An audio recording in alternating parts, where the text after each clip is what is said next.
Important topic के ऊपर। तो आज हमने सिर्फ आपने गौर किया होगा सिर्फ 2 ही श्लोक हैं आज, 31 एंड 32, सिर्फ 2 श्लोकों की चर्चा करेंगे।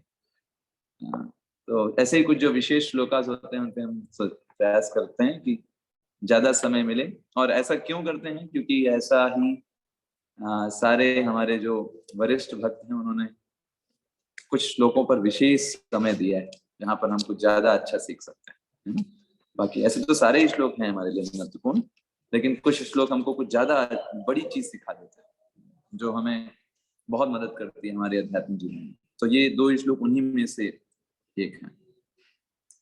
तो आप देखेंगे अभी तक हमने कर्म योग में काफी 2 दिन का गैप भी हो गया, किसी कारणवश नहीं हो पाया, दीपावली थी और फिर हम एक बार ट्रेवल में थे इसलिए नहीं हो पाया।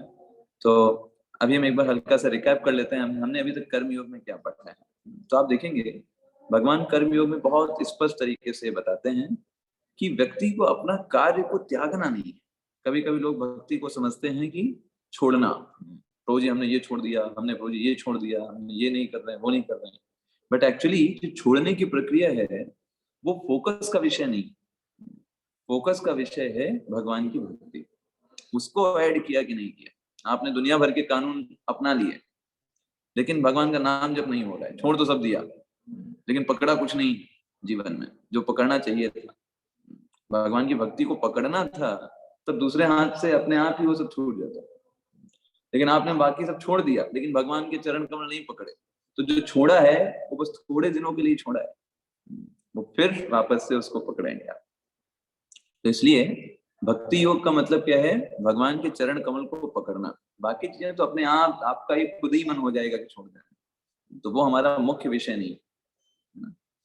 तो भगवान ने अर्जुन को कर्म योग के बारे में बताया कि आप कर्म जो आपको दिया गया है, आपका शरीर जिस प्रकार का आपको मिला है उसके वर्ण और आश्रम के आधार पर आप कार्यों को संपादित करिए, उससे मत भागिए, है ना। और साथ ही साथ आप क्या करो, जैसे भगवान ने 30वें श्लोक में स्पष्ट रूप से बता दिया। अभी तक भगवान ने ये बताया था कि कर्म करो उससे अनासक्त हो, कर्म करो लेकिन उसके फल से आसक्ति मत रखो। लेकिन 30वें श्लोक में भगवान ने एकदम स्पष्ट रूप से बोल दिया कि मयि सर्वाणि कर्माणि, तुमको सारे काम किसके लिए करने हैं, किसके लिए, मयि, मयि मतलब मुझ में, है ना, मुझको समर्पित करके, करेक्ट। तो भगवान ने 30वें श्लोक में एकदम स्पष्ट कर दिया कि कर्म योग का मतलब क्या है, कर्म फलों से अनासक्त रहना है। क्यों? क्योंकि हम कृष्ण के लिए कर रहे हैं, ठीक है।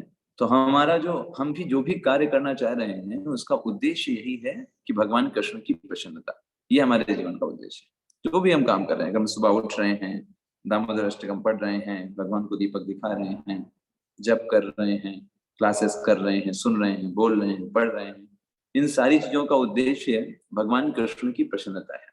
अगर हमारे इन सारे कर्मों से भगवान के चेहरे पर एक बार मुस्कान आ जाएगी तो बस हमारे जीवन का वो परिपूर्णता है। और उसके लिए हम किसी भी चीज को नहीं सोचते कि हमें इससे क्या मिलेगा। जैसे अच्युत मोहन प्रभु जी अभी बता रहे थे, लेक्चर में सुन रहे थे, तो प्रभु जी बोल रहे थे कि इस भौतिक जगत में हर कोई कार्य क्यों करता है, क्योंकि वो सोचता है हमको इसमें से कुछ मिलेगा। कभी भी वो इसलिए काम नहीं करेगा कि अपने को कुछ नहीं मिलेगा, तो वो करेगा ही नहीं। लेकिन भक्ति ऐसी नहीं, इसीलिए भक्ति में जो भी काम किया जाता है कोई कर्म बंधन नहीं लगता। भक्ति योग में आप जो कुछ भी काम कर रहे हो उसका कोई कर्म बंधन है ही नहीं। क्यों? क्योंकि आपने किसी कर्म फल की आकांक्षा से किया ही नहीं। आपकी तो बस यही आकांक्षा थी कि भगवान को प्रसन्नता में, यही आपकी आकांक्षा, यही हमारा फल है। तो असली कर्म योग के एग्जाम्पल हनुमान जी हैं। हनुमान जी से कोई पूछता है कि भाई आप कौन हो, तो कहते हैं हम भगवान के दास हैं। अच्छा, आप क्या करते हो? भगवान की सेवा करते हैं। जो कुछ भी कर रहे हैं भगवान की सेवा। जैसे आपसे कोई पूछे आप क्या हैं, तो आप बोले हम तो गृहिणी हैं। ठीक है, तो क्या करते हैं? भगवान की सेवा करते हैं। कैसे करते हैं? भगवान का भोग बना करके, है ना। जो भगवान की भक्ति कर रहे हैं परिवार के लोग, उनको सपोर्ट करके, नहीं कर रहे हैं तो उनको प्रसाद खिला करके, उनको धीरे धीरे भक्त बना करके।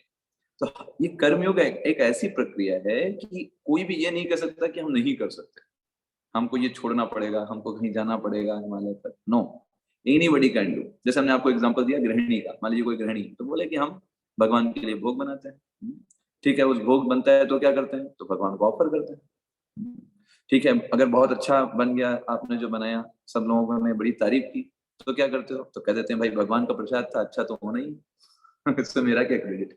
तो भगवान ने भोग लगाया तो अच्छा ही होना था। तो क्रेडिट भी स्वयं नहीं लेना। इसलिए भगवान ने क्या बोला, देखिए आप 30वां श्लोक देखिए, बहुत इंपॉर्टेंट है। मई सर्वाणि कर्माणि, सारे कर्मों को मुझ में कर समर्पित करके, संन्यस्याद आध्यात्म चेतसः, संन्यस्य पूर्णतया ये ना सोच करके कि मैंने किया, पूरी तरीके से भगवान के लिए करना उसको। और अध्यात्म चेतसा, अपने मन में चेतना आत्मा से संबंधित नॉलेज में होनी चाहिए कि मैं भगवान का दास हूँ, भगवान मेरे स्वामी हैं, उनके लिए कर रहा हूँ, दैट्स ऑल। चाहे मैं जॉब कर रहा हूँ, मतलब मैं जॉब करने बाहर जा रहा हूँ, तो मुझे क्या कर रहे हो? जॉब कर रहे हैं। अच्छा, ये क्या है? भगवान की सेवा है। क्यों? इससे धन मिलेगा। ठीक है, धन का क्या करेंगे? भगवान की सेवा में लगाएंगे। कैसे भगवान की सेवा में लगाएंगे? जहां कहीं आवश्यकता होगा, भगवान के मंदिर में आवश्यकता होगा, वहां लगाएंगे। नहीं तो घर परिवार में जिनको टेक केयर करना है, बच्चों को, पत्नी को, उसको आवश्यकता होगी, उसको टेक केयर करेंगे। उससे क्या होगा? उनको टेक केयर करेंगे तभी तो अच्छे से भक्ति कर पाएंगे। अगर मान लीजिए उस धन से हम उनको टेक केयर ना करें, तो भक्ति कर पाएंगे क्या? नहीं कर पाएंगे। तो इवन दो वो जो मटेरियल थिंग्स भी हैं, वो भी स्पिरिचुअलाइज्ड हम कर रहे हैं, है ना? Yes, that's the main concept. तो यहाँ पे भगवान क्या बोल रहे हैं? सारे कर्मों को अध्यात्म चेतसा, अध्यात्म से जोड़ करके सारे कामों को करो। हर एक कार्य को, कोई स्टूडेंट है तो पढ़ाई कर सकता है भगवान की प्रसन्नता के लिए, रिजल्ट अच्छा आ जाए तो भगवान की कृपा है। सबको बताए भाई देखो भगवान ने बुद्धि दिया, भगवान ने ही माता पिता दिए तो उन्होंने मुझे अच्छे स्कूल में रखा, है ना? तो इसमें मेरा क्या क्रेडिट? तो इसलिए निराशीर निर्ममो, निराशीर का मतलब क्या होता है कि वो व्यक्ति लाभ की आशा से रहित। वो इसलिए पढ़ाई नहीं कर रहा है कि मेरा बहुत बढ़िया रिजल्ट आएगा, वो इसलिए पढ़ाई कर रहा है क्योंकि भगवान की प्रसन्नता के लिए। वो इसलिए जॉब नहीं कर रहा है कि मुझे पैसे मिलेंगे, वो इसलिए जॉब कर रहा है क्योंकि वो भगवान की प्रसन्नता के लिए उनको उनका प्रयोग करेगा, है ना? ये कॉन्सेप्ट उसके माइंड में घूमता है। निराशी, लाभ की आशा से रहित। और निर्मम, निर्मम का मतलब स्वामित्व की भी भावना नहीं, कि मैं कर रहा हूँ, मैंने किया, मेरे से पहले और किसी कोई नहीं कर पाया, मैं पूरे घर को खाना खिला रही हूँ, है ना? मैं नहीं खिलाऊं, मैं सबसे अच्छा बनाती हूँ खाना, नहीं। निर्ममा, निर्ममा मतलब स्वामित्व की भावना से। भगवान ने हाथ दिए हैं, भगवान ने बुद्धि दिया है, भगवान ने उन सारे नमक में नमक नमकीन स्वाद दिया है, चीनी में मीठा स्वाद दिया है, उनकी वजह से सब कुछ हो रहा है। हम तो सिर्फ निमित्त बनते हैं। हमारा श्रेय कितना है? सिर्फ जैसे दरवाजा खोला जाता है तो ये नहीं बताया जाएगा कि उंगली ने दरवाजा खोला, बोला यही जाएगा कि व्यक्ति ने दरवाजा खोला, क्योंकि उंगली का कोई क्रेडिट नहीं, उंगली तो जस्ट पार्ट एंड पार्सल है। ऐसे ही भगवान के कार्य जो हैं वो कर रहे हैं, हम क्या हैं? सिर्फ और सिर्फ एक पार्ट और पार्सल है। हम उंगली की तरह हैं, भगवान व्यक्ति हैं। तो जब कोई भी कार्य हो रहा है, जैसे मान लीजिए मैंने बहुत अच्छे से पढ़ाई की, मेरा क्लास में फर्स्ट रैंक आया, तो जनरली से लोग क्या बोलते हैं? अरे भाई, है ना, बच्चे ने अच्छी पढ़ाई किया, टॉप किया इसे। लेकिन अगर आप सही से देखो तो जिस बुद्धि का प्रयोग मैंने किया वो क्या मैंने बनाई थी? नहीं, भगवान ने दिया था, है ना? माता पिता जो दिए, जिन्होंने उस स्कूल में एडमिशन कराया, उन्होंने दिए। थोड़ा सा अगर हम कॉमन सेंस लगाएं तो हम स्वामित्व की भावना से बहुत जल्दी मुक्त हो जाएंगे। हमने तो कुछ भी नहीं किया, हमें जबरदस्ती क्रेडिट दिया जा रहा है। जैसे अर्जुन को क्रेडिट मिला, अर्जुन को कहा अर्जुन तुमने युद्ध जीत लिया लेकिन अगर कोई सही से पूछे तो किसने जीता युद्ध, है ना? बर्बरीक से पूछा गया तो किसको बताया उसका, किसने जीता युद्ध? कृष्ण ने, कृष्ण। तो ऊपरी तौर से लग सकता है कि हमने खाना अच्छा बनाया, हमारी वजह से सब कुछ, घर बहुत अच्छे से चल रहा है, हम नहीं होंगे तो क्या होगा? ऐसा कुछ नहीं है ना? भगवान सब करने वाले हैं, और उन सब लोगों के कर्म हैं जो वो साथ में हैं और उनको ये सारी चीजें मिल रही हैं। हम सिर्फ निमित्त बनते हैं उन चीजों को उन तक पहुंचाने के। ये बात आप समझिएगा। जैसे आप किसी फैमिली मेंबर में सबसे मुख्य व्यक्ति, आपको लगता है कि आपकी वजह से वो लोग खा रहे हैं, आप नहीं होंगे तो उन लोगों को खाना नहीं मिलेगा, उन लोगों को पोषण नहीं मिलेगा। ये आपकी मिथ्या धारणा। क्यों? क्योंकि उनके कर्म हैं, उन्होंने इस प्रकार के कर्म किए हैं कि वो आपके परिवार में है, आपका संरक्षण प्राप्त कर रहे हैं, उनके ऐसे कर्म थे, ठीक है? उसमें आपका योगदान नहीं है, वो अपने कर्मों के माध्यम से अभी आपके संरक्षण में आए।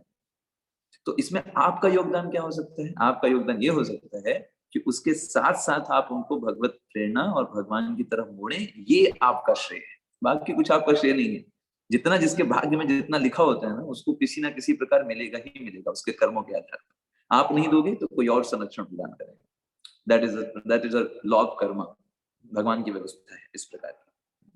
तो निराशीर निर्ममा, स्वामित्व की भावना से रहित, मेरा मेरा मैंने किया इस भावना से रहित, और युद्धस्व विगत ज्वरा, विगत ज्वरा का मतलब आलस्य से दूर।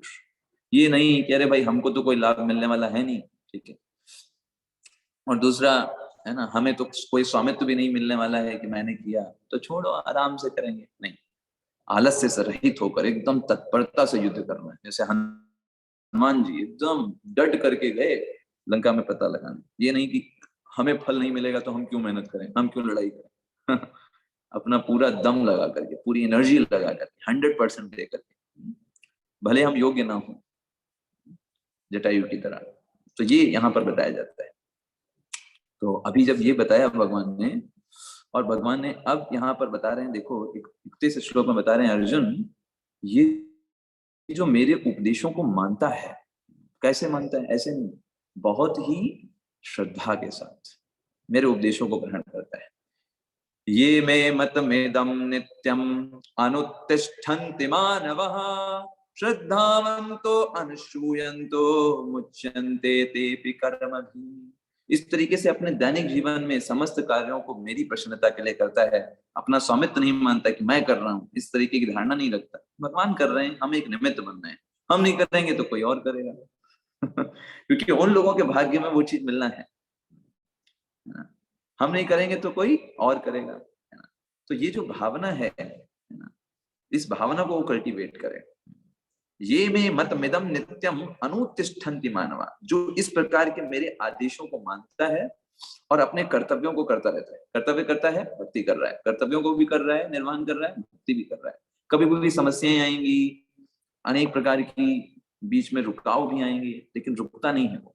नित्यम, इसलिए भगवान ने क्या बोला, शब्द क्या यूज किया, नित्यम, नित्य रूप से। ऐसा नहीं कि वो छोड़ दिया, रगड़ेगा वो, तकलीफ होंगी, मुश्किलें आएंगी। तो बताइए किसके जीवन में मुश्किलें नहीं आएंगी? जो भक्त होते हैं जीवन में मुश्किलें। That is the first thing you have to understand. हमें ये कभी नहीं सोचना है कि हम भक्ति कर रहे हैं तो बड़ा सूदिंग सूदिंग लाइफ होगा, सब लोग फूलों का हार लिए खड़े रहेंगे, कहेंगे आइए, है ना, स्वागत है आपका, है ना, उभय विश्वास प्रभु, है ना, आप भक्ति कर रहे हैं, आपका स्वागत है, फूल चढ़ाएंगे, है ना, कि रमेश करण प्रभु जी हैं, है ना, सब लोग फूलों का ना रोडे बिछा देंगे कि प्रभु जी आ रहे हैं। नहीं, हमेशा ऐसा नहीं होगा। हमारे जीवन में तकलीफें आएंगी, सबके जीवन में आती हैं, लेकिन एक भक्त के जीवन में जो तकलीफें आती हैं तो उसमें वो उसको और स्ट्रांग बनाती है। द्रौपदी की भक्ति और बढ़ गई, पांडवों की भक्ति और बढ़ गई, परीक्षित महाराज की भक्ति और बढ़ गई जब उनके ऊपर विपदा आई, है ना। किसी का भी एग्जाम्पल ले लीजिए, ध्रुव महाराज की भक्ति में और प्रगाढ़ता आ गई। तो जब विपदाएं आती हैं तो भगवान पर विश्वास तेजी के साथ बढ़ता है। कुंती महारानी तो बोल रही है कि विपदाएं दीजिए, कष्ट दीजिए हमको, क्योंकि आप जब कष्ट देते हैं, कष्टों में जो असहाय अवस्था होती है वो हम फील कर पाते हैं। देखिए वैसे अगर सही से बताएं, हर कोई व्यक्ति असहाय अवस्था में ही है, कुछ नहीं कर पाता है, कुछ नहीं कर सकता वो। इस तरीके से वो प्रकृति के द्वारा उसको इतना अपने कंट्रोल में लिया गया है, उसे लगता है कि वो स्वतंत्र है लेकिन पूरी तरीके से बंधा हुआ है। थोड़ा सा अगर दिमाग खोल करके देखेंगे तो हमको समझ में आ जाएगा कि हम कितनी बुरी तरीके से बंधे हुए हैं इस प्रकृति रूपी जाल में। लेकिन फिर भी हम माया के वशीभूत होने के कारण ये सोचते हैं कि हम बहुत सुखी हैं और हम यहाँ एंजॉय कर रहे हैं और स्वतंत्र हैं। ये जो चेतना हमारे मन में कैसे आती है, यही माया का प्रभाव है। आप देखिए, जन्म मृत्यु जरा व्याधि में बंधे हुए हैं, काम क्रोध मद लोभ ये हमको पूरी तरीके से डिफीट किए हुए हैं, है ना, ठीक है। ऊपर से इतने सारे रोग, इतने सारी चीजें, इतने प्रकार के झंझट, इस सब में हम रचे बचे हैं। फिर भी कोई पूछता है कैसे हैं, एकदम बढ़िया है, बिंदास, सब बढ़िया चल रहा है। कैसे बिंदास चल रहा है? जन्म मृत्यु चक्र में कभी भी मृत्यु आ सकती है। कोई कह सकता है आप में से कि नहीं नहीं प्रभु जी, कल तो मृत्यु नहीं आ सकती, ऐसा कोई बोल सकते हैं? Anybody can say? No, nobody can say. See, हम कितने दुविधा में फंसे हुए हैं, फिर भी खुश हैं, मस्त हैं, बढ़िया जीवन चल रहा है, कोई दिक्कत नहीं, है ना। So that is the maya, that is maya. तो असहाय अवस्था में हर कोई है, फील नहीं कर पा रहे हैं। तो जब जीवन में विपदाएं आती हैं तब हम कहते अरे रे रे रे, ओ कृष्ण कृष्ण कृष्ण, अरे आपकी भक्ति कर रहे हैं, कुछ तो करो कुछ तो करो। तब भगवान कहते हैं अभी चलो, अभी थोड़ा इसको समझ में आ रहा है। तो वो अच्छा है एक्चुअली हमारे लिए, वो फील करना बहुत जरूरी है। जब हम ज्यादा कैजुअल हो जाते हैं तो भगवान कहते हैं रुको, अभी तुमको थोड़ा सा विपदा देते हैं, तब तुमको थोड़ा मटेरियल वर्ल्ड दिखाई देगा कौन तुम्हारा है। ऐसे तो जब अच्छी परिस्थिति होती है सब कोई अपना ही है ना, सब कोई फुफेरे फुफेरी बुआ है ना, फुफेरे फूफा है ना, सब आने लगते हैं, दूर दूर के रिश्ते बनने लगते हैं। जब विपदाएं आती हैं तब पता चलता है कि वास्तव में हमारा कौन था। तो भगवान क्या बोल रहे हैं, जो मेरी इन सारी बातों को, ये में मत मिदम नित्यम, नित्य रूप से उन सारी बातों में के आधार पर अपने कार्यों को करता रहता है। अनुतिष्ठन्ति मानवा, जो इस तरीके से वो सारे मानव प्राणी जो नियमित रूप से इन चीजों का पालन करते हैं, वो दुख आया सुख आया उसमें ज्यादा परेशान नहीं, सुख में ज्यादा खुश नहीं, सब भगवान की कृपा मान करके उसको कंटिन्यू करते हैं। तो ऐसे लोग क्या होते हैं, ऐसे लोग, और साथ साथ में श्रद्धावंतो अनुसूयंत, दो चीजें इंपॉर्टेंट है। उन कामों को वो श्रद्धा के साथ करें, फुल फेथ, भगवान कृष्ण ने कहा है ना, बस दैट्स ऑल। अनुसूयंतो, अनुसूयंतो का मतलब भी बहुत इंपॉर्टेंट है कि बिना ईर्ष्या के। ईर्ष्या के कारण हम देखते हैं कई सारे लोग जो है भगवत गीता पर टीकाएं करते हैं, लेकिन भगवान कृष्ण को साइड में कर देते हैं। वो कहते हैं भगवान कृष्ण को ग्लोरिफिकेशन इतना क्यों करें भाई, क्यों सारे मई सर्वाणी कर्माणी, क्यों भगवान को सारे कर्म क्यों अर्पण करें, तो हमें तो कोई क्रेडिट मिलेगा ही नहीं। तो वो क्या करते हैं, भगवान से ईर्ष्या करने के कारण भगवान को कर देते हैं साइड में। वो कहते हैं भगवान को सर्व कर्मान, भगवान को सर्व धर्मान परित्यज्य कृष्ण को शरण में मत जाओ, हमारी शरण में हो। ठीक है, तो भगवान से क्या करते हैं, ईर्ष्या करते हैं, और उस ईर्ष्या के कारण भगवान को ही साइड में कर देते हैं। एक बार प्रभुपाद जी ऐसे एक गीता असेंबली में गए तो वहां एक दीपक जल रहा था। प्रभुपाद जी ने कहा ये क्या है, दीपक किस लिए जला रहे हो आप? तो कहा कोई भी, प्रभुपाद जी ने कहा कोई भी पॉलिटिकल मीटिंग होती है तो उसमें गांधी जी का फोटो रहता है, सरदार वल्लभ भाई पटेल का फोटो रहता है। तो गीता के ऊपर आप मीटिंग कर रहे हो, आपके पास एक पिक्चर नहीं मिला आपको भगवान कृष्ण का? उन्होंने कहा नहीं, वो निराकार हम मानते हैं, भगवान तो निराकार है। तो प्रभुपाद जी ने कहा सबका आकार है, भगवान ही आपको निराकार करने को मिले, क्योंकि जब आकार रहेगा तब आप भगवान के बारे में, उनको बारे में सोचोगे, उनके बारे में चिंतन करोगे, उनके भोग लगाने के बारे में सोचोगे, उनका दर्शन करने के बारे में सोचोगे। जब भगवान को निराकार मान लिया तो निराकार को क्या भोग लगाना, क्या चिंतन करना, क्या दर्शन करना। सारी चीजों से मुक्त हो गए, है ना। तो ये बहुत ही गलत कॉन्सेप्ट है। भगवान से ईर्ष्या जो करके हम कभी भी ज्ञान को सीख नहीं सकते, इसलिए भगवान ने क्या बोला, अनुसूय, तो मुझसे ईर्ष्या नहीं करते। जब भगवान के बारे में कोई ग्लोरिफिकेशन आएगा तो भक्त लोग तो भर भर के बोलते हैं कि भाई जितना भगवान के बारे में बोला, जैसे क्यों, क्योंकि ईर्ष्या से रहित होते हैं।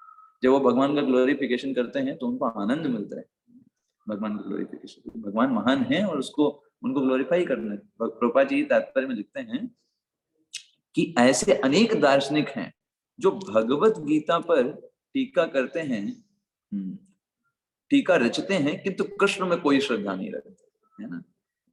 ऐसे लोग कभी भी सकाम कर्मों के बंधन से मुक्त नहीं हो सकते। सिंपल सा कॉन्सेप्ट, बिल्कुल प्रभुपाद जी स्पष्ट लिखते हैं। और प्रभुपाद जी एक बहुत इंपॉर्टेंट चीज आगे जस्ट अगला लिखते हैं, किंतु एक सामान्य पुरुष, देखिए कितना इंपॉर्टेंट लाइन है, किंतु इतने जो बहुत बड़ी बड़ी टीका लिख दिए, लेकिन वो सकाम कर्म बंधन से मुक्त नहीं हो पाएंगे क्योंकि ईर्ष्या कर रहे हैं। लेकिन एक सामान्य पुरुष भगवान के इन आदेशों में अगर दृढ़ विश्वास रखा उसने, तो कर्म नियम के बंधन से मुक्त हो सकता है। अच्छा, और मान लीजिए वो उन नियमों का पालन नहीं कर पा रहा है लेकिन श्रद्धा है उसको, तो फिर क्या, प्रभा जी लिखते हैं भले ही वह इन आदेशों का ठीक से पालन ना कर पाए। अब बात समझिएगा, इन आदेशों का, भगवान ने तो बहुत बड़ी बड़ी बातें बोली, बहुत सारी चीजें बोली, भले उन आदेशों का वो सही से पालन अपने जीवन में नहीं कर पा रहा है, लेकिन उसको फुल फेथ है कि भगवान ने बोला है, तो दैट इज ओनली वे, यही एक तरीका है भगवान की प्राप्ति करने का। भगवान के शरण में जाना, उनको सरेंडर करना, मैं नहीं कर पा रहा हूँ, मेरे अंदर दोष है, मैं तुक्ष हूँ, मैं अभी उस लेवल पर नहीं हूँ, मैं अभी प्रारंभिक अवस्था पर हूँ।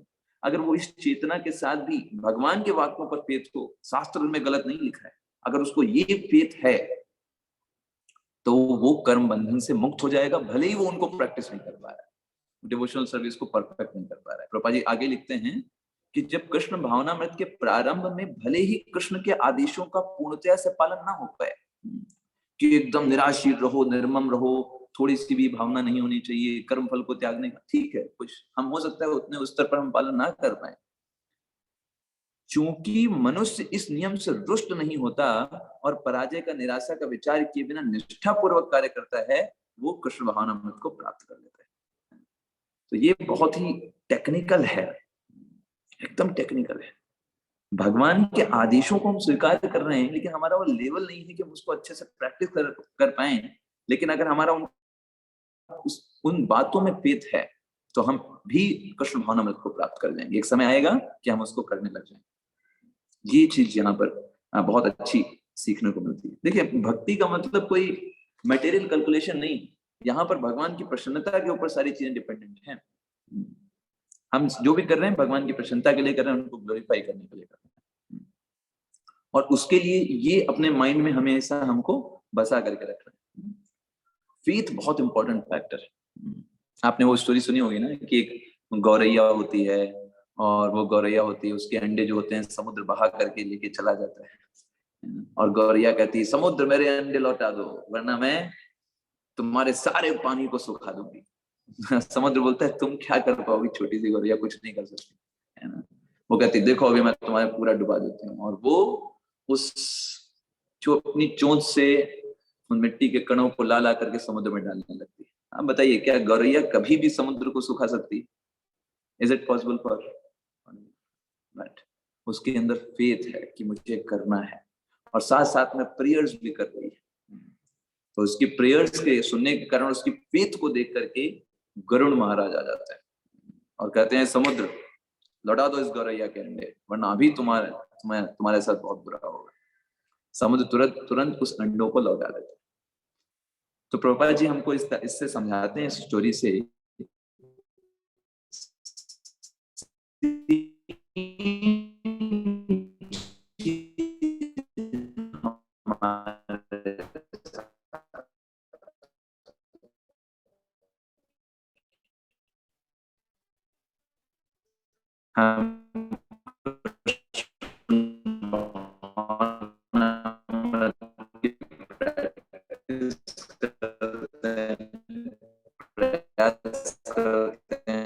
आगे बढ़ने का, लेकिन हमारी कृष्ण भावनामृत के जो बीज हैं, जो अंडे हैं, उनको माया रूपी एक ज्वार भाटा आता है, और माया रूपी ज्वार भाटा, बट अगर हमारी फेथ स्ट्रांग है, फेथ जैसे गौरैया की फेथ स्ट्रांग थी कि मुझे छोड़ना नहीं है, मैं प्राप्त करके रहूंगा, यही मेरे जीवन के लिए है, यही मुझे जो प्राप्त करना है, इसके अलावा और कुछ है नहीं ऑप्शन, अल्टरनेटिव कुछ नहीं, ओनली कृष्ण।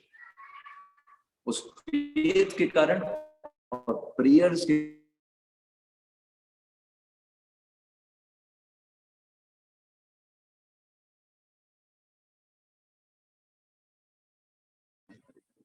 हरे कृष्ण कृष्ण कृष्ण हरे हरे, हरे राम राम राम हरे। आवाज आ रही सभी को? जी प्रभु जी। हाँ जी प्रभु। डिस्कनेक्ट हो गया। सो अगर हमारी फेथ स्ट्रांग है, फेथ स्ट्रांग रखना है, फेथ स्ट्रांग होगी हम पा जाएंगे, उसमें कोई बड़ी बात नहीं। जैसे उस गौरैया ने अपने अंडों को वापस पा लिया, जैसे गरुड़ आए, तो गरुड़ जो है वो रिप्रेजेंट करते हैं स्पिरिचुअल मास्टर को, डेवोटीज को। हमारे पास क्षमता नहीं है, हम तो कंगाल हैं, भक्ति के नाम पे कुछ भी नहीं, ठीक है। बट अगर हमारे अंदर फेथ हमारी स्ट्रांग है, भगवान के इन वाक्यों पर विश्वास है, मैं योग्य नहीं हूं लेकिन भगवान तो जो बता रहे हैं वो शब्द है, ऐसा करके अगर हमारा विश्वास है तो स्पिरिचुअल मास्टर वो आएंगे, वो हमारे जीवन में श्रील प्रभुपाद जी जैसे आचार्य हैं, वो हमारे जीवन में आएंगे और हमको उन चीजों को दे सकते हैं जो हम स्वयं से कभी भी अर्जित नहीं कर सकते। हमारी कृष्ण भावना, that is the thing, that is the only way. हमारी फेथ स्ट्रांग होगी, we can get everything we can get actually, अगर फेथ स्ट्रांग।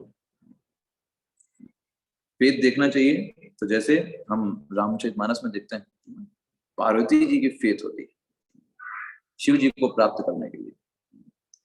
तो सप्तऋषि आते हैं, कहते हैं किसकी आराधना कर रही हो? शिव जी की। शिव जी तो वो तो वो तो किसी प्रकार से योग्य नहीं है, तुम तो इतने सुंदर हो, तुम्हारे लिए तो विष्णु जी अच्छे हैं। पार्वती जी कहती है देखो सुन लो, पहली चीज शिव जी के बारे में कुछ बोलना मत बुरा। दूसरी चीज सुन लो, जन्म कोटि रग रगर हमारी बरऊ संभ नत रहूं तुम्हारी।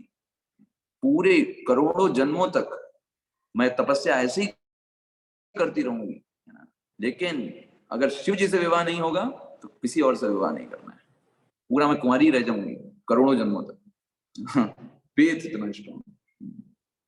सप्त ऋषि आकर कह रहे हैं अरे विष्णु जी बहुत सुंदर हैं, वो बहुत जितना भी हो उनके अंदर गुण हो, बट हमारी क्या है, हमारी फेथ है कि मुझे किससे विवाह करना है, शिव जी से करना है। तो सप्त ऋषि तुरंत उनको प्रणाम करते हैं, कहते हैं कि आप जगदम्बा हैं, आप इस बात को आप ही जानते हैं। तो ऐसी फेथ जब हमारी स्ट्रांग होती है ना, तो ये एकदम, तो हमें वो चीज प्राप्त होती ही है, उसमें कोई दो राय नहीं। जब हमारी भगवान कृष्ण पर उस तरीके से श्रद्धा और उनके वाक्यों पर, शास्त्र पे विश्वास होना चाहिए, और शास्त्रों पे विश्वास ही हमको प्रगति की ओर लेकर जाएगा। हमसे कोई पूछे, जैसे प्रभुपाद जी से एक बार पूछा व्यक्ति ने, Prabhupada ji are you perfect? तो प्रभुपाद जी ने कहा आई एम नॉट परफेक्ट, मैं पूर्ण नहीं हूं, लेकिन ये ज्ञान पूर्ण है, और क्योंकि मैं इस ज्ञान को ही आपको बता रहा हूं, उसके अलावा कोई दूसरी चीज नहीं बता रहा हूं, इसलिए मैं परफेक्ट। बात समझे आप? कितना लॉजिकल है। मैं परफेक्ट नहीं हूं, है ना, तो वही चार दोष, वही काम क्रोध मत लोभ और सारे जो सब भ्रमित हो जाना, भूल जाना, ये सब मेरे अंदर दोष है। लेकिन क्योंकि मैं वही बता रहा हूं जो भगवान कृष्ण ने बताया है, उसके अलावा कोई नई चीज ऐड करके या उसमें कोई अल्टरनेटिव मेरे पास नहीं है कि मेरा कुछ हेतु हो जो मैं निकालना चाहता हूँ। So that's why I am perfect, because I am not adding or subtracting anything from Krishna's words. इसे कहते हैं परफेक्ट, और गुरु परंपरा के माध्यम से। सो ये इसीलिए ये श्लोका बहुत इंपॉर्टेंट है। इसके तात्पर्य प्रभुपाद जी इतना हमारे लिए होप गिविंग है कि इवन दो इन अवर इनिशियल ईयर्स, हम प्रारंभिक अवस्था में हम नियमों को उतना अच्छे से पालन नहीं भी कर पा रहे हैं, लेकिन अगर हमें शास्त्र पर विश्वास है तो उन शास्त्रों के विश्वास के माध्यम से हम कृष्ण भावनामृत को प्राप्त कर लेंगे। अगला श्लोक पढ़ते हैं। ये त्वेदभ्यसूयन्तो नानुतिष्ठन्ति मे मतम् सर्वज्ञान विमूढ़ांस्तान् विद्धि नष्टान् चेतसः। भगवान इसका जस्ट विपरीत बोलते हैं, जस्ट अपोजिट बोलते हैं। यस, रंजीत प्रभु पढ़िएगा अनुवाद। हरे कृष्णा प्रभु जी। हरे कृष्ण। किंतु जो ईर्ष्यावश इन उपदेशों की उपेक्षा करते हैं और इनका पालन नहीं करते, उन्हें समस्त ज्ञान से रहित, दिग्भ्रमित तथा सिद्धि के प्रयासों में नष्ट भ्रष्ट समझना चाहिए। तो जितने भी बड़े हो इस भौतिक जगत में, टैलेंटेड हो, बहुत बड़े ऑफिसर हो, एक्चुअल में वो पतन की ही हो रहे हैं। जो क्या कर रहे हैं, भगवान से ईर्ष्या कर रहे हैं, उनके उपदेशों की उपेक्षा कर रहे हैं। तो चाहे जितने भी इस जगत में बहुत ऊंचे उच्च कोटि के स्तर पर हों, टाई सूट बेल्ट लगा के चलते हों, वो कोई मतलब नहीं है ना। वो सब के सब उनको नष्ट और भ्रष्ट समझना चाहिए। ये भगवान का वाक्य है। उनको क्या समझना चाहिए कि वो नष्ट और भ्रष्ट है, बस थोड़े समय का दिखावा है, वो फूटने वाला है, वो बड़ा है जो फूट जाएगा, कुछ नहीं रहेगा। लेकिन अगर कोई व्यक्ति नहीं भी पालन कर पा रहा है, लेकिन भगवान कृष्ण के वाक्यों पर विश्वास है, वो व्यक्ति कृष्ण भावनामृत को प्राप्त कर लेगा। यहाँ पर आपकी सफलता आपके श्रद्धा पर डिपेंड करती है, आपके कर्मों पर नहीं। कितना इंपॉर्टेंट बात। अगर देखा जाए तो फिर जटायु जो है वो तो हार गया ना, भगवान की सेवा नहीं कर पाया। एक सेंस में क्या सेवा कर पाया? सीता जी को हरण करके ले गया ना राम, क्या कर लिया? कुछ नहीं कर पाया जटायु। लेकिन वहां पर इंपॉर्टेंट क्या है? श्रद्धा उनकी है कि मुझे भगवान की प्रसन्नता के लिए कार्य करना है, even though I defeated what is problem. Srila Prabhupada ji के बहुत सारे शिष्य, प्रभुपाद जी ने उनको भेजा कि जाओ तुम प्रचार करो, जाकर के प्रचार करो अनेक विदेशों में गए, है ना, चाइना में गए, रशिया में गए, पाकिस्तान में गए, और बहुत तन्मयता से प्रचार करने का प्रयास किया, बहुत प्रचार करने का प्रयास किया, है ना, लेकिन सफल नहीं हो पाए, या फिर वो दिग्भ्रमित हो गए, है ना। लेकिन ऐसा नहीं है कि उनको सिद्धि, उनको भगवान की प्राप्ति नहीं हुई। उन्होंने अपना पूरा प्रयास किया। दैट इज इम्पोर्टेंट, है ना। यहाँ पर हमारी जो सफलता और असफलता का जो चश्मा है ना, उसको उतारना पड़ता है। हमारी जो सफलता क्या होती है, जब कुछ अरे कुछ बढ़िया हो गया, इतने लोग जुड़ गए, वो हो गया, ये हो गया। यहाँ पर ये सफलता असफलता नहीं, यहाँ पे सफलता है, कृष्ण की आंखों में सफलता क्या है, how much we have tried, कितना % हमने अपने हृदय से अपना योगदान दिया, वो इम्पोर्टेंट है। प्रभुपाद जी तात्पर्य में यही बताते हैं, कृष्ण भावना भावित ना होने का दोष यहाँ पर स्पष्ट है। आप देखिए, इस प्रकृति में इस प्रकार से व्यवस्था की गई है ना, जो व्यक्ति भगवान के नियमों को नहीं मानता है ना, अपने आप दंड मिलता है उसको। जैसे आप बताइए, कोई व्यक्ति, जैसे 4 नियम है जो हम फॉलो करते हैं, जो हम जो से दूर रहते हैं, आप उन 4 नियमों को उठा के देखिए, जो उन चीजों को पालन करता है उसको कितना इस प्रकृति में ही दंड झेलना पड़ता है। भगवान प्रकृति ने ऐसा व्यवस्था किया होता है, उसको दंड मिलेगा ही मिलेगा। मांसाहार करने से अनेक प्रकार के रोग हो जाते हैं, साइंस भी इस बात को मानते हैं। ऐसे ही जुआ खेलने से मेंटल एंजाइटी कितनी ज्यादा बढ़ जाती है। ऐसे ही व्यभिचार करने से कितने प्रकार के रोग होते हैं। ऐसे ही, और नशा हो गया, नशा भी, नशा करने से आप जानते हैं, शराब पीने से लीवर खराब हो जाता है हमारा, तंबाकू खाने या किसी भी प्रकार के नशा से कितना हमारा शरीर डैमेज होता है। तो प्रकृति ने व्यवस्था बनाई हुई है। जैसे प्रभुपाद जी बहुत सुंदर बताते हैं कि जैसे कोई व्यक्ति है, उसके पास 2 ऑप्शन है, या तो वो सरकार के बनाए गए नियमों के आधार पर कार्य करे, या फिर जेल में रहे और वहां पर जेल के नियमों का पालन करे। उसके पास दूसरा इसके अलावा कोई ऑप्शन है नहीं, या तो जेल में रहे, जेल के नियमों का पालन करना पड़ेगा, या तो सरकार के नियमों का पालन करना पड़ेगा बाहर रह करके। तो ऐसे ही भगवान के जब नियमों का कोई पालन करता है, वो आध्यात्मिक जगत में रहता है, आध्यात्मिक जगत में निवास है, जहाँ पर कोई द्वेष नहीं, कोई ईर्ष्या नहीं, सब भगवान की सेवा करते हैं, आनंद में जाते हैं, भगवान को भोग लगाते हैं, आनंद में रहते हैं। लेकिन अगर वो उनका कोई उल्लंघन करता है तो उसके लिए मटेरियल वर्ल्ड है, जेल, मटेरियल वर्ल्ड में आता है। लेकिन यहाँ पर भी अगर वो उसी सिचुएशन को स्टैब्लिश कर ले तो उसके लिए फिर यहाँ कोई जगह नहीं है, यहाँ से वो मुक्त कर दिया जाता है। ठीक है भाई, आप तो ठीक हो गए, अब जाइए। जैसे जेल का कोई अपराधी ठीक हो गया तो जेल में क्यों रखना, अभी जाओ अपना बाहर। तो वैसे ही सिस्टम, तो यहाँ पर जो कोई आता है वो इसी तरीके से बंधा हुआ है, और ऐसा बंधा हुआ है, माया देवी इस प्रकार की जेलर है, उसको पता भी नहीं चलता कि वो बंधा हुआ है। ना कोई सलाखें हैं उसको दिखाई, जेल में एटलीस्ट कोई बंद रहता है उसको पता तो चलता है कि भाई जेल है, सलाखें दिख रही हैं, उसको इस प्रकार से दंड मिलता है, उसको पता चलता है अरे भाई हमको यहाँ से निकलना है। माया देवी का जेल इतना बढ़िया है, कोई निकलना ही नहीं चाहता। सब कहते हैं प्रभु जी हम तो यही चाहते हैं, यही दुनिया है, हमेशा के लिए यहीं पे रह जाएं।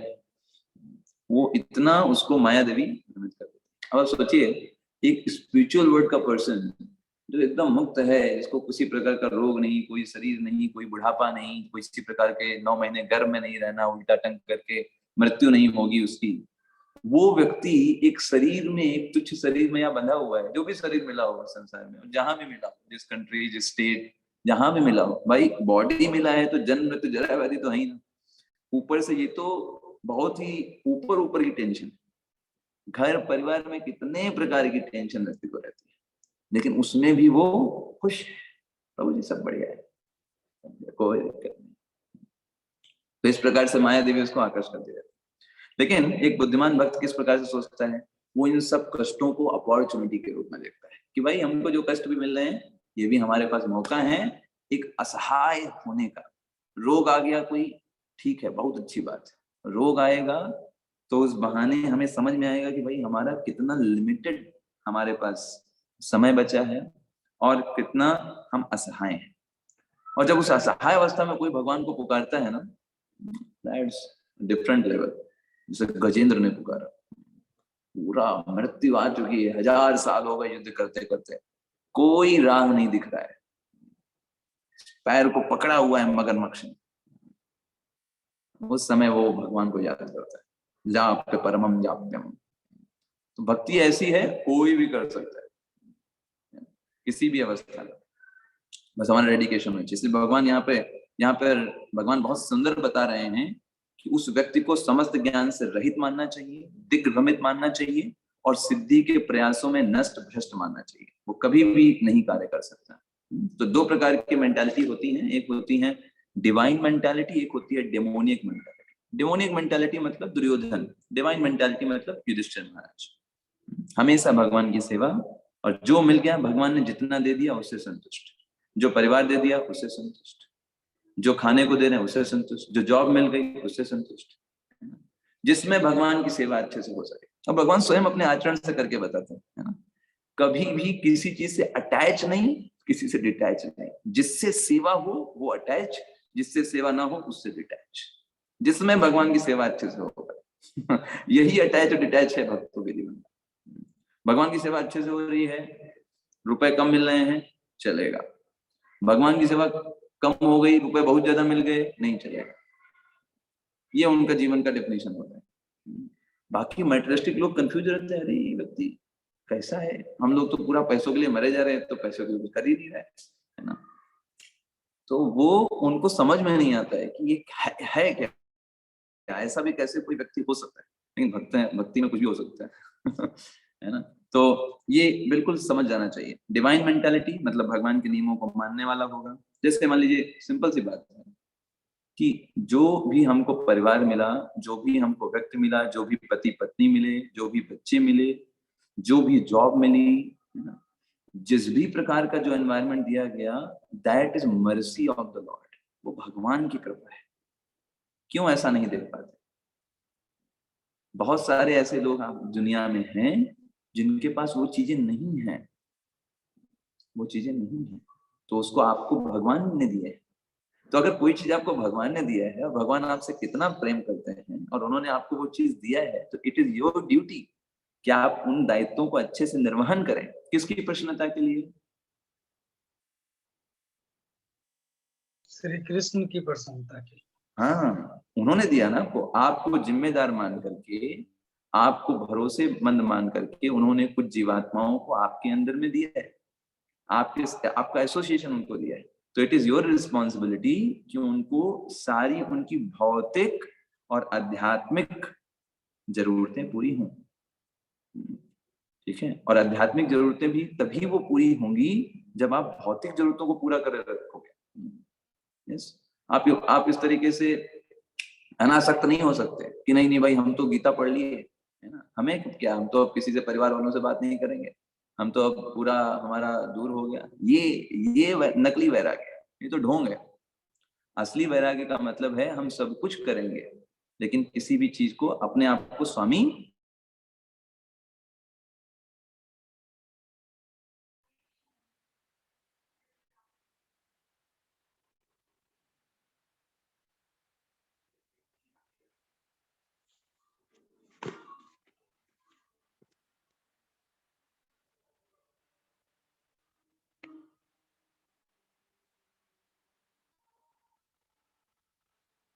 आवाज ही नहीं आ रही गुरु जी।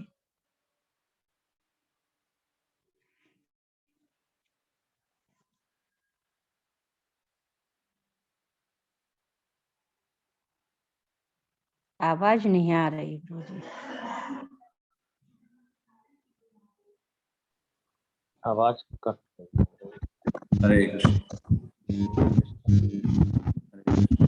तो हम चर्चा कर रहे थे कि कैसे हम बहुत जल्दी भ्रमित हो जाते हैं, हमें समझ में नहीं आता है कि समस्त चीजों को भगवान के द्वारा ही किया जा रहा है। हम सिर्फ निमित्त हैं, हम बस उन कार्यों को, जो दायित्व हमको मिले हैं, जो भी क्षेत्र हमको मिला है, थोड़ा बहुत सबको कुछ ना कुछ क्षेत्र मिला है, तो जितना हमको क्षेत्र मिला है उसमें हम ये दायित्व लें कि उसमें हम भगवान से हर एक चीज को एसोसिएट करके करें। छोटी से छोटी चीज, आपको भगवान कोई बड़ी चीज करने को नहीं बोल रहे हैं। अर्जुन को बड़ी चीज इसलिए करने को बोल रहे हैं क्योंकि अर्जुन उस पद पर है ना, वो भाग रहा है उस पद से, है ना। वैसे हम भी अपने पदों से भाग सकते हैं, अपनी जिम्मेदारियों से भाग सकते हैं। हमको लग सकता है इजी गोइंग है ना, हम बस क्या क्या, हम तो भगवान के भक्त हो चुके हैं, हमें क्या जिम्मेदारियों से मतलब, है ना, जिसको जो करना है करे, हम तो डिवोटी। नहीं, भगवान ने कहा नहीं, ये बात आपको उन दायित्वों को निर्वहन करके उनको सब लोगों को भक्त बनाना है अपने एग्जाम्पल से। भगवान ने इसलिए क्या किया, देखो अर्जुन, मैं खुद कर्म कर रहा हूं, मुझे कोई जरूरत नहीं कर्म करने की। भगवान ने खुद का एग्जाम्पल दिया। भगवान ने कहा देखो मैं जन्म लेता हूँ, मैं सबकी जिम्मेदारियां क्या, मैं गुरुकुल में क्या, बताए भगवान को कोई पढ़ने की जरूरत है? बताइए। जाके वेद श्वास सूत्रचारी, जिनके श्वास से वेद निकलते हैं, ऐसे भगवान भी गुरुकुल जाकर के पढ़ाई कर रहे हैं। कि भाई आप वैराग्य के नाम पर ढोंग मत करो, उन कार्यों को करके उनसे अनासक्त हो, भगवान को स्वामी बना करके। जब कोई आपको बोले क्रेडिट, अरे आपने किया, अरे आपने कितना अच्छे से किया, भाई हमने नहीं किया, भगवान ने बुद्धि दिया, भगवान ने वो अपॉर्चुनिटी दिया, भगवान ने वो माहौल दिया, इसलिए हम निमित्त बन पाए। इतना हमारा बस श्रेय है कि हाँ भाई हमने इच्छा किया कि हम इस कार्य को करें। जैसे अर्जुन का क्या है श्रेय है, अर्जुन का बस यही श्रेय है कि पूरी भगवत गीता सुनने के बाद उसने ये कहा, यस भगवान कृष्ण आप जो कह रहे हैं वो मैं करूंगा, बस इतना श्रेय है अर्जुन का। बाकी का सारा क्रेडिट फिर तो सब भगवान ने ही उससे पूरा कराया। तो हमारा श्रेय कितना हो जाएगा, श्रद्धावंतो अनुसूयंतो, भगवान के ऊपर पूरी श्रद्धा। भगवान ने जो भगवत गीता बोली है, शास्त्र है, ये हमें वास्तविक गंतव्य के बारे में, इस दुनिया में चाहे जितना लोग चिल्लाते रहे पैसा पैसा पदवी पदवी, बट ये सब लोग दिग्भ्रमित हैं और भ्रष्ट हैं, ज्ञान से रहित हैं। भगवान बोल रहे हैं 32 श्लोक है ना, कितना भी वो चिल्लाएं, 10 लोग अगर कोई चीज को, गलत चीज को सही बताएंगे तो सही नहीं होगी। समस्या क्या है कि भक्त लोग कम मिलते हैं और अभक्त लोग ज्यादा मिलते हैं। और हमारी कलयुग मेंटालिटी कैसी है कि कलयुग में क्या है, संघ के अंदर बल होता है। आपको 10 लोग अगर मिल जाएं, मैं अभी जस्ट एक फैक्ट बता रहा हूँ, 10 लोग अगर अभी भी आपको अगर मिल जाएं और वो आप इस्कॉन के बारे में कुछ गलत गलत आपको बोल दें, आपका मन डोल जाएगा। आपने इतने लेक्चर सुनने, इतना दिन तक किया, लेकिन आपके मन में कहीं ना कहीं वो टीस आ जाएगी।